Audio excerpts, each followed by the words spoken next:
सुबह सवेरे का पुरसकून वक्त गुजर चुका था। सुबह की पुरलुत्फ हल्की सी ठंडी हवाओं पर सूरज की तपिश गालिब आ रही थी। सब बच्चे अपने अपने स्कूल जा चुके थे और बड़े अपने अपने कामों को। ऐसे में राजमहल में भी सुबह की गहमा गहमी अब गहरी सकूत में ढल रही थी, क्योंकि सफाइयाँ हो चुकी थीं, नाश्ता का भी टाइम गुजर गया था और रानी अब दोपहर का खाना तैयार करवा के अपने जाती कामों में मसरूफ हो गई थी, जबकि राजा जी तमाम सरकारी अमूर पे एक नजर डालने के बाद अब दद्दू का बेचैनी से इंतजार कर रहे थे कि उनसे बहुत से अहम मामलात पर तबादला ख्याल करना था और राय ली।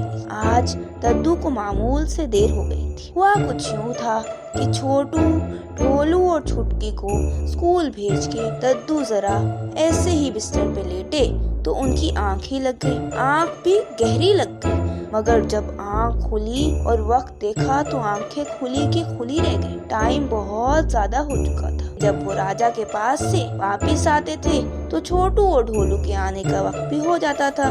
जल्दी से घर साफ करके दोपहर के लिए खाना तैयार करके वो राजा के पास राजमहल तशरीफ ले गए। राजा उनके देर से आने पे बहुत नाराज हुए। उनको देखते ही उठ खड़े हुए। दद्दू, आप टाइम देख रही हैं? क्या वक्त हो गया है? जी राजा जी, माजरत, आज देर हो गई।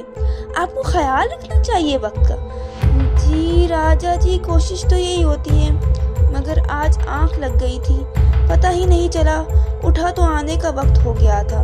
मैंने जल्दी से घर समेटा और दोपहर का खाना बनाया, क्योंकि यहाँ से जाते साथ ही ढोलू और छोलू, छुटकी का भी आने का वक्त हो जाता है। ये कहानियाँ मुझे ना सुनाएं। आप जब भी उठें कम से कम इत्तला तो कर सकते थे ना। बहुत अफसोस हुआ है मुझे। दद्दू जी, आपसे ऐसी हरगिज़ उम्मीद नहीं थी। ऐसी गैर जिम्मेदारी।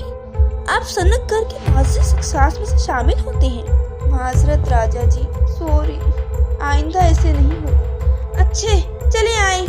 आज बहुत अहम अमूर पर बात करनी थी आपसे, इसलिए नाराज हुआ।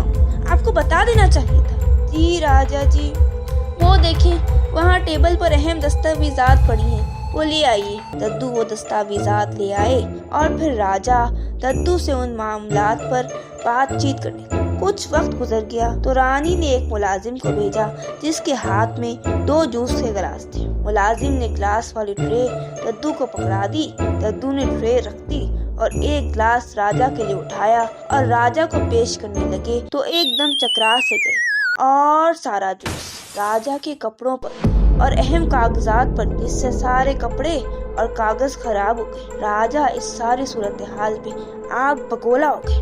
दद्दू जी, आज क्या हुआ है आपको? क्या मसला चल रहा है आपके साथ? कहाँ है आज आपका दिमाग? क्या चाहते हैं? दद्दू परेशान हो गए और सर झुका गए। वो अपनी तबीयत नासाज महसूस कर रहे थे और उनको राजा से ऐसे रवैये की उम्मीद न थी, इसलिए उनकी आंख से आंसू गिर गए। राजा बहुत गुस्से में आ गए थे। उनको कुछ ना सूझ रहा था। कहने लगे, जाएं, चले जाएं आप यहाँ से, दोबारा नजर ना आइएगा। दद्दू अफसरदा से हो गए और शिकस्ता कदम घर लौट आए। रानी को राजा पे बेइंतहा गुस्सा आया और दुख हुआ कि राजा ने गुस्से में क्या कर दिया। राजा जैसे ही गुस्से में उठकर अंदर आए, रानी भी उनके पीछे ही आ पहुंची और उनको जूस का एक नया गिलास दिया और उनके पास बैठ गई और धीरे धीरे राजा को समझाने लगी। राजा, ये क्या कर दिया आपने? क्या आपने दद्दू के साथ इतने सख्त रवैये में बात की? आपने उनको नहीं देखा आज क्या किया उन्होंने? मुझे उनसे ऐसी गैर जिम्मेदारियों की उम्मीद न थी। पहले देर से आए और फिर सारा जूस गिरा दिया। वो हमेशा वक्त पर आते हैं, आपका एहतराम करते हैं, आपको प्यार देते हैं। आज पहली बार हुआ है ये। आपको उनका ख्याल रखना चाहिए था। वो सनक घर की इतनी अहम शख्सियत है। हो सकता है उनकी तबीयत खराब न हो, कोई परेशानी हो उनको। हाँ, आप बस मुझे ही निताड़ा कर। मेरी ही गलतियाँ होती, दूसरों की गलतियाँ तो नजर ही नहीं आती। रानी अपना सर थाम के बैठ गई। उनको मालूम हो गया था कि अभी राजा को कुछ भी समझना भैंस के आगे 20 बजाने के जैसे, और वो चली गई। दद्दू घर पहुंचकर अफसरदा से होकर बैठ गई। छोटू, ढोलू, छुटकी स्कूल से घर आए तो दद्दू को परेशान बैठे देखा तो बेचैन हो गई। वो तीनों दद्दू से पूछने लगे कि क्या मसला है, लेकिन दद्दू उनको नहीं बता रहे। उन्होंने दद्दू से बहुत पूछा, लेकिन दद्दू ने उनको कुछ ना बताया। तो वो बहुत परेशान हो गए और उनको कुछ समझ नहीं आ रहा था कि वो क्या करें, दद्दू को कैसे ठीक करें, क्योंकि उनको ना मसले का पता था और ना ही मसले का हल। वो परेशान से होकर घर से निकले और बब्बन और दारोगा के पास गए कि उनसे अपनी परेशानी को बांटे। दारोगा और बब्बन मिलके ही खड़े थे। उनको आता देखकर उनके पास ही आ गए और जब उनको गमज़दा देखा तो वो और परेशान और उनसे उनकी परेशानी का सबब पूछने लगे। क्या हुआ है प्यारे दोस्तों, ऐसे परेशान क्यों हो? पता नहीं बब्बन चचा, दद्दू को क्या हो गया है, वो बहुत परेशान है और परेशानी की वजह भी नहीं पता। क्या आपको कुछ मालूम है कि उन्हें क्या हुआ है? जब हम स्कूल गए हुए थे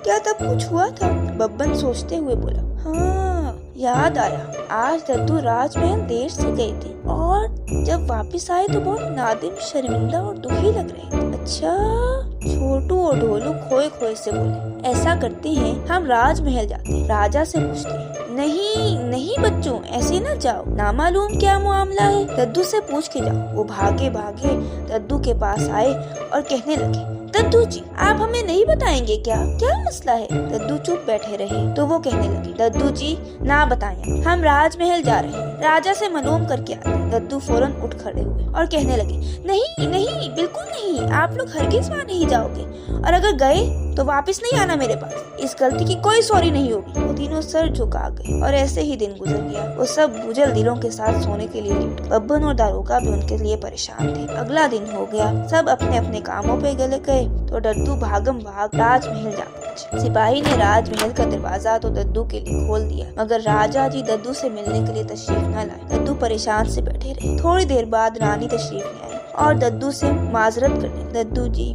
मैं आपसे बहुत माजरत ख्वाह हूँ, राजा नहीं आ रहे आपसे, मैंने उनको बहुत समझाया है मगर वो नहीं समझ रहे बात को। अब हम बस दुआ ही कर सकते हैं कि राजा को समझ आ जाए। रानी जी माजरत वाली बात नहीं है, मेरे से गलती हुई थी, सजा मिलनी चाहिए थी मुझे, कोई बात नहीं, लेकिन मैं राजा को मना लूँ। रानी दद्दू के अज़म से मुतासिर हुई, लेकिन कहने लगी, आज तो राजा नहीं आ रहे आपसे मिलने, आप कल कोशिश कर लीजिएगा। दद्दू अज़म से कहने, नहीं रानी बेगम, मैं अब यहाँ से जाऊँगा तो राजा को मना कर ही जाऊँ। अच्छा चले, जो आपकी मर्जी। राजा ने रानी और दद्दू की गुफ्तगू सुन ली और आ गए। यानी आप आज कहीं नहीं आने वाले दद्दू साहेब? फिर कुछ सोच के कहने लगी, आपको माफी इसी सूरत हाल में मिल सकती है दद्दू जी कि आप मेरे चंद सवालात का जवाब देते। जो सवालात मैं आपसे पूछने वाला हूँ 3 दिन के अगर आपने जवाब दे दिया तो अच्छा है, वरना आपके ओहदे से उठा दिया जाएगा और अपना मशीर मैं किसी और को बुला दूँ। दद्दू बेचैनी से सवाल पूछने लगे। जी राजा जल्दी सवाल बताइए ना, जल्दी से बताइए ना। रानी दद्दू की बेचैनी को देख के मुस्कुरा दी और राजा के दिल की नरमी में खुश होने लगी और खुदा का शुक्र करने लगी। राजा सवाल बताने लगे। पहला सवाल, दुनिया का मरकज कहाँ है? दूसरा सवाल, एक राजा को सबसे महबूब क्या चीज होती है? तीसरा सवाल, अभी हम क्या सोच रहे हैं? दद्दू सवाल सुन के चकरा गए तो राजा ने फिर से याद किया, 3 दिन, बस 3 दिन। दद्दू कहने लगे, जी मैं ढूंढ लूंगा सब जवाब। दद्दू वापस आए। अब जब छोटू और ढोलू और छुटकी घर आए तो दद्दू को ख्यालों में घूम पाया। वो तीनों उनसे कहने लगे, दद्दू जी आज भी नहीं बताएंगे क्या कि किन ख्यालों में गुम है? नहीं बताऊंगा। वो तीनों नाराज से होकर बैठ गए। एक दिन गुजर गया, दूसरा दिन भी गुजर गया, लेकिन अभी तक राजा को सिर्फ एक सवाल का जवाब मालूम हुआ था। उनके चेहरे पे तफक्कुर की लकीरें थी। अब के छोटू और ढोलू और छुटकी ने उनको ना छोड़ा और पूछ के ही दम दिया। बब्बन और दारोगा भी उन तीनों के साथ मौजूद थे। दद्दू ने सारा वाकया मनोअन सुना दिया, जिसको सुनकर सबको ही तकलीफ हुई। बब्बन फौरन बोला, उनको ऐसा नहीं करना चाहिए था, बहुत गलत किया उन्होंने, उनको दद्दू के रुतबे का ख्याल रखना चाहिए था। दारोगा ने भी बब्बन की हाँ में हाँ मिलाई तो दद्दू फौरन बोले, खबरदार, खामोश हो जाओ, आइंदा ऐसी बातें नहीं सुनो मैं आप लोगों से, राजा का अदब तो फर्ज है आप सब पे।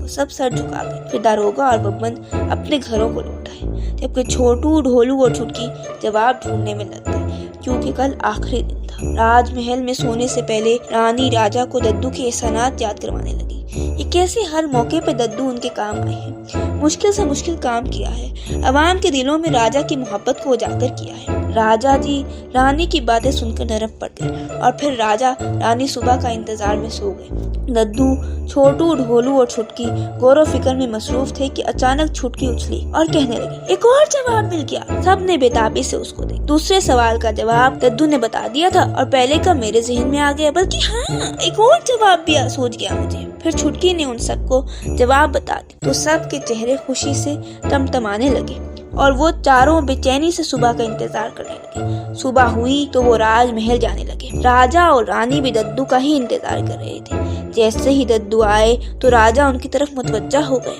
फिर दद्दू कहने लगे, मोहतरम राजा साहब, खुदा के फजल से तमाम जवाब ढूंढ लाया हूँ। राजा और रानी जानने के लिए बेचैन हो गए तो दद्दू ने कहना शुरू किया, आपका पहला सवाल, दुनिया का मरकज कहाँ है? जवाब के लिए ये देखें। और दद्दू ने जमीन पर एक नुक्ता लगाया। फिर कहने लगे, ये है जमीन का मरकज। यहाँ से आप मशरिक मगरिब नाप के देख लें, एक जितने होंगे, इसीलिए कहते हैं दुनिया गोल है। दद्दू के जवाब ने राजा को हैरान और खुश कर दिया। अगला सवाल आपने कहा, एक राजा के लिए सबसे अहम क्या होता है? तो इसका जवाब है कि एक राजा के सबसे अहम उसकी रियाया होती है। अगर रियाया राजा के साथ ना हो तो वो राजा राजा नहीं हो सकता। राजा की आंखों की चमक बहुत बढ़ गई। फिर दद्दू ने कहना शुरू किया, और तीसरे सवाल का जवाब ये है कि राजा जी, आप इस वक्त सोच रहे हैं कि दद्दू बहुत ज़हीन है और इसीलिए आप दद्दू से राजी भी हो गए हैं। राजा आखिरी बात सुनकर कहका लगाकर हंस दिया और कहने लगे, दद्दू जी आप भी ना। फिर दद्दू ने कहा, इन सब जवाबात को हासिल करने में मेरे साथ इन तीनों ने भी बराबर का काम किया है। अच्छी बात है। फिर राजा को अपने गलत रवैये पे शर्मिंदगी हुई और उन्होंने दद्दू से राजी हो गए और दद्दू से माफी भी मांग ली। दद्दू जी, मैं आपसे माजरत ख्वाह हूँ। उस दिन हमसे गुस्से में न जाने क्या क्या कह दिया। आप हमें माफ कर दें। सनतगर की जान है आप तो। राजा जी, ऐसे क्यों शर्मिंदा कर रहे हैं? खुदा आपका साया हम पर सलामत रखे। सबने आमीन कहा। फिर राजा ने छोटू, ढोलू और छुटकी को भी इनाम देना चाहा तो छोटू और ढोलू ने लेने से इनकार कर दिया और कहने लगे कि राजा जी, असल इनाम की हकदार तो सिर्फ और सिर्फ छुटकी आप ही हैं। उन्होंने ही सारे जवाब दिए। फिर राजा ने छुटकी को इनाम से नवाजा और वो सब खुशी खुशी घर लौट आए। छुटकी ने इस खुशी में अपनी इनामी रकम से बब्बन की दुकान से सबको गुलाब जामुन और जलेबियां खिलाई। दारोगा और बब्बन भी सब सुनकर पुरसकून हो गए और दद्दू को ढेरों दुआएं देने लगे।